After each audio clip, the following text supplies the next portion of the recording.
ಕೆಪಿಎಸ್ಸಿಯಲ್ಲಿ ನಡೆದಿರುವಂತಹ ಒಂದೊಂದೇ ಅಕ್ರಮದ ಡೀಟೇಲ್ಗಳು ಈಗ ಹೊರಗೆ ಬರ್ತಾ ಇದೆ. ಪಿಡಿಒ ಪರೀಕ್ಷೆಯಲ್ಲೂ ಕೂಡ ಅಕ್ರಮ ಆಗಿದೆ ಅನ್ನುವಂಥ ಆರೋಪ. 2024ರಲ್ಲಿ ಪಿಡಿಒ ಪರೀಕ್ಷೆಗಳಾಗಿತ್ತು, ಅದರಲ್ಲಿ ದೊಡ್ಡ ಮಟ್ಟದಲ್ಲಿ ಅಕ್ರಮ ಆಗಿದೆ ಅಂತ ಆರೋಪ ಕೇಳಿ ಬರ್ತಾ ಇದೆ.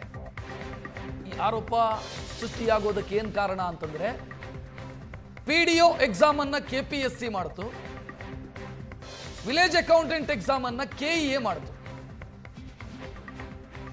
ಕೆಇಎ ಮಾಡಿದಂತ ಎಕ್ಸಾಮ್ ನಲ್ಲಿ ಫೇಲ್ ಆದವರು ಕೆಪಿಎಸ್ಸಿ ಮಾಡಿದಂತ ಪಿಡಿಒ ಎಕ್ಸಾಮ್ ನಲ್ಲಿ ಟಾಪರ್ಗಳಾಗಿದ್ದಾರೆ.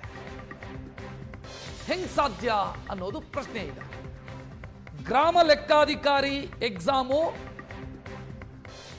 ಅದನ್ನ ಮಾಡಿದ್ದು ಕೆಇಎ, ಕರ್ನಾಟಕ ಪರೀಕ್ಷಾ ಪ್ರಾಧಿಕಾರ.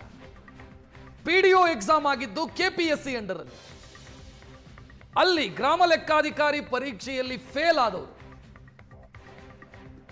ಇಲ್ಲಿ ಕೆಪಿಎಸ್ಸಿ ಮಾಡಿದಂತ ಪರೀಕ್ಷೆಯಲ್ಲಿ ರ್ಯಾಂಕ್ ಪಡೆದಿದ್ದಾರೆ, ಟಾಪರ್ಸ್ ಆಗಿದ್ದಾರೆ.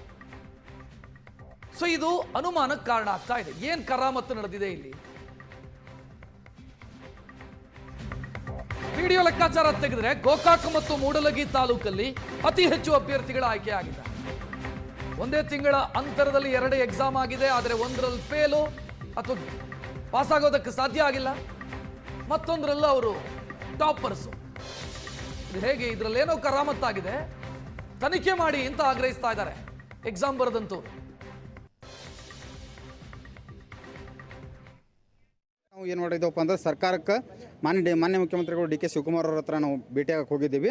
ಗುರುಜಿಯವರ ನೇತೃತ್ವದಲ್ಲಿ ಭೇಟಿಯಾಗಕ್ಕೆ ಹೋಗಿದ್ವಿ. ಆವಾಗ ಸಾಕಷ್ಟು ದಾಖಲೆಗಳನ್ನು ಪಿಡಿಒ ಆಗಲಿ, KAS ಆಗಲಿ, ವಿಲೇಜ್ ಅಕೌಂಟ್ ಆಗಲಿ ಸಾಕಷ್ಟು ದಾಖಲೆಗಳನ್ನು ಕೊಟ್ಟಿದ್ದೀವಿ. ಆದರೂ ಕೂಡ KAS ಒಳಗೂ ಕೂಡ ಫೈನಲ್ ಲಿಸ್ಟ್ ಮಾಡಿದ್ರು. ಈ ಪಿಡಿಒ ಕೂಡ ಇವಾಗ 1:1 ಬಿಟ್ಟಿದ್ದಾರೆ. ಬಿಡಕ್ಕೆ ಇನ್ನೊಂದು 2 ದಿನದಲ್ಲಿ ಬಿಡ್ಬೋದು, ಅದು ಕೂಡ ಆಗಿರಿದೆ. ಹೀಗಾಗಿ ಎಲ್ಲ ಅಕ್ರಮಗಳು ಆದರೂ ಕೂಡ ಯಾವುದೇ ರೀತಿ ಸರ್ಕಾರ ಏನು ಮಾಡಿರಪ್ಪ ಕ್ರಮ ಕೈಗೊಂಡಿಲ್ಲ. ತಲಾಟಿ ಇದ್ದವರು ಸರ್ 5 ಮಾರ್ಕ್ಸ್ ತೊಗೊಂಡಿದ್ದಾನೆ ವಿಲೇಜ್ ಅಕೌಂಟ್ ಒಳಗೆ. 5 ಮಾರ್ಕ್ಸ್ ತೊಗೊಂಡು ಪಿಡಿಒ ಒಳಗೆ 162 ತೊಗೊಂಡಾನು. Difference between only for 25 days. 25 ಡೇಸಲ್ಲಿ